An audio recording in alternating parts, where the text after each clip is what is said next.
السلام عليكم ورحمة الله وبركاته، كل عام وأنتم بخير. وآخر تحديث لأسعار الدولار والعملات الأجنبية من السوق السوداء أمام الجنيه المصري ليوم الخميس 7 مارس 2024. سجل اليورو شراء 57 جنيه و17 قرش، بيع 57 جنيه و77 قرش. الجنيه الاسترليني شراء 65 جنيه و60 قرش، بيع 66 جنيه و61 قرش. الدرهم الإماراتي شراء 14 جنيه و16 قرش، بيع 14 جنيه و33 قرش.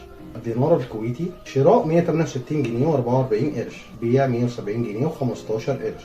الدينار الأردني شراء 73 جنيه و12 قرش، بيع 73 جنيه و86 قرش.